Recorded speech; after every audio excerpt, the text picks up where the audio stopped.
Hi there everyone and welcome back to the Red and Blue Site YouTube channel. It's time for another matchday preview, of course midweek Premier League action this week. Coming off the back of that fantastic 2-0 win against Huddersfield, just what we needed, although the performance wasn't 100% there. I only got to see the highlights as I mentioned in my review straight after the game because unfortunately I was working on Saturday in London, so I couldn't be at the game. But from what I could tell from the highlights and from what all the fans were saying on Twitter, it was a very poor first half from the two sides. Both sides giving the ball away easily. Second half, it was pretty much all Palace, but our finishing was just all over the place. 2 1-on-1s. Wilf had a shocker in front of goal. Probably could have had a hat-trick if he had put away his chances, and Townsend missed some sitters. Batshuayi missed it. From the sounds of it, our finishing was just diabolical, but we got the job done in the end. That's all that matters at this stage of the season. No, don't mess around, just get the points in the bag, and in my opinion that win makes us safe. I know mathematically we can go down, but I feel like there's 4 teams below us that are in that battle. We're 3 points ahead, and I feel like the 36 points we're going to pick up. I expect us anyway to pick up a couple more points before the end of the season, so we're safe now. I think the job's done. Our sights now move on to Wednesday and our game against Tottenham Hotspur. Of course, so much talk about this game, mainly because, as we all know, it's their moving in day for Spurs. They're moving back home. First game there for over a year and a half. And it's a massive occasion. There's going to be an opening ceremony, I heard, before kickoff. We're, of course, only going to be there for the Palace, as I'm sure a lot of the fans will sing. And it's going to be a massive occasion, basically. And I think that was summed up in how quickly the tickets went. I think the tickets for the Spurs game, our allocation sold out quicker than the Watford game in the quarterfinal of the FA Cup. So that just goes to show how much people wanted to be at this game. Luckily, I managed to get tickets, so there will be a matchday vlog coming up for that on Wednesday. It's been a while since the last one. I do apologise, but yeah, international break and then of course working for the Huddersfield game. But previewing this game, let's get into it. The vlog will be coming up for that, as I said, but this game, I think, in terms of lineup and how we approach the game, I feel like we've got to carry on. Now that we're pretty much safe, as I mentioned, it's important we carry on the way we're playing off the back of that Huddersfield second half. What worked, I think, Maya coming off from McCarthy at half-time. Now, I was very happy that Maya started because we've been calling that out for a while, but it was clear that sort of game and the way it was set up and the way the midfield were losing the possession quite a lot, it was important to have that player like Jimmy Mack who can go box to box but has a bit of grit. Maybe this season's been particular, a bit more defensive minded than Maya, and will help, retain possession a bit better, win the ball back, etc. Things that he's good at, running with the ball, laying it, getting in and around the box to try and finish chances. So that box-to-box role, really. So I thought that was a good sub from Roy, and I feel like that team in the second half, the way we dominated the game, has to carry on and bring it into the Spurs game and carry on the way we played. And, so don't change it up. If I was Roy, I'd just tell them, obviously only a few days after that Huddersfield result as well, 3 or 4 days. So just carry on the momentum, bring that football into this game, bring the way we played in that second half, that lineup into this game, and just carry on where you left off. Of course, trying to shore things up at the back, because I think Dan didn't have the best of games. The back four, but Guaita kept us in it. Hence, he got man of the match. So I feel like, obviously, shore things up at the back, but everything ahead of us, especially when Benteke came on, he was fantastic when he came on. It was good to see because he's got a lot of stick. I think that sort of the way we played ahead of the back four was good. So don't change that up much. I'd keep that the same, and the system and the way we were playing, but probably change up the back four and just a bit of work on the back four before we go into the Spurs game. So for me, the lineup would be Guaita in goal, of course, man of the match, stick him in there again. Wan-Bissaka had another blinder, some lovely clip that was replayed multiple times of him. The composure he has in and around the box was fantastic. I'd have Tompkins, and I would actually, I've mentioned this in the past, I like Dan because he's one of the best ball-playing defenders we have, I think, and I think he's, but after Sacco, he's the only other player I feel who can drive the ball out and pick a pass into the midfield the way Sacco does so well for us.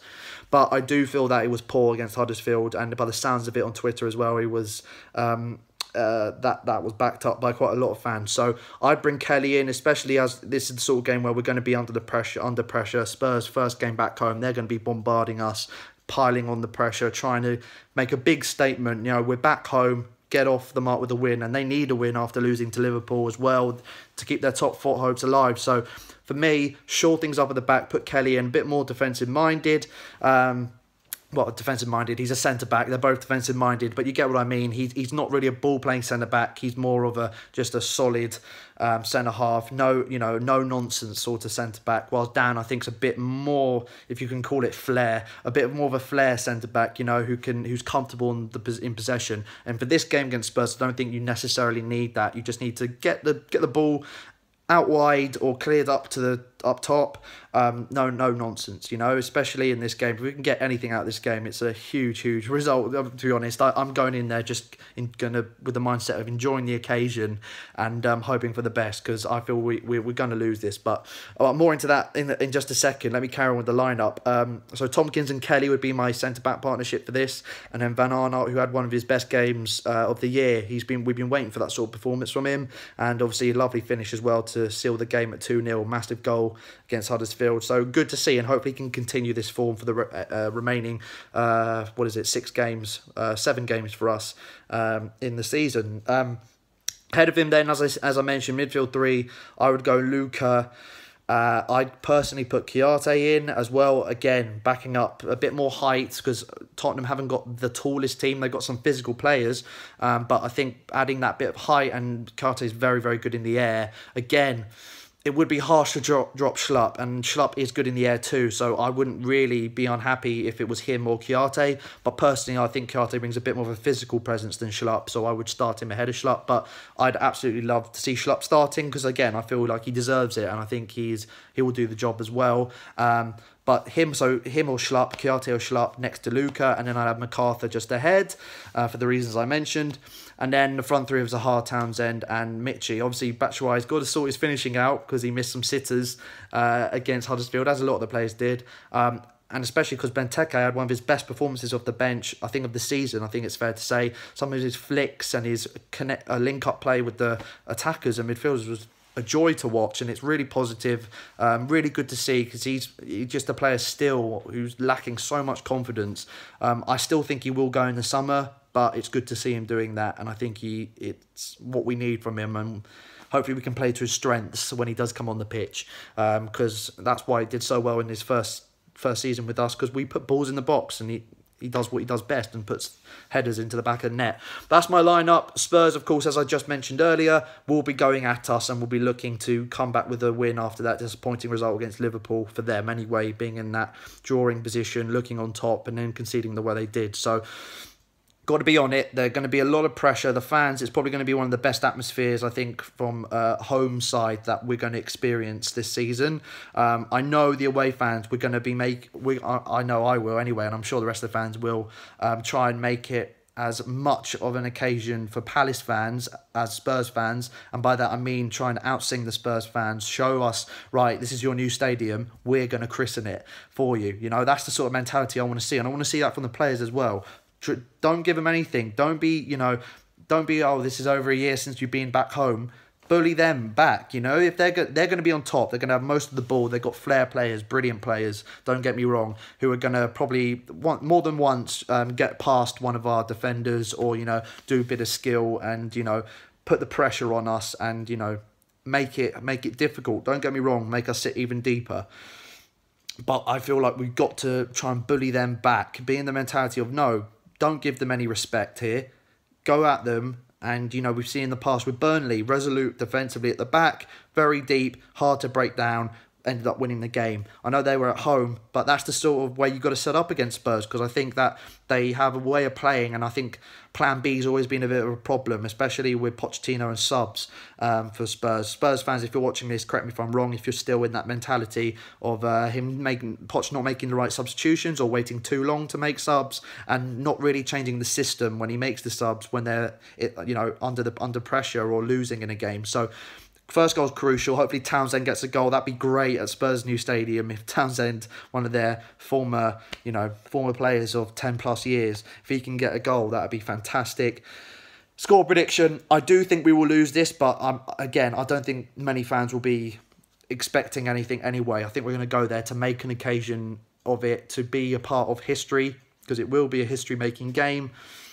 And yeah, it's just a great opportunity. I feel so lucky to go there, to be able to get the ticket and to be there. So hopefully I'll see you guys there. I will be doing a vlog. Score prediction, I am going to go 2-1 Spurs, but I really would love to see Palace get a goal, maybe the first goal in a competitive game at Spurs New Stadium. That would be something. So fingers crossed there. Hope you enjoyed the preview, guys. Like, share, subscribe. Hope to see you guys there at the game. If you have any other thoughts, obviously comment below.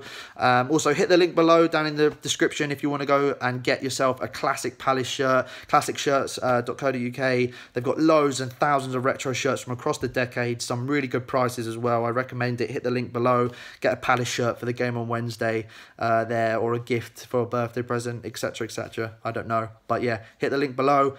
Fingers crossed we get something at Spurs on Wednesday. Massive game. Can't wait to vlog it for you guys, and I'll see you next time.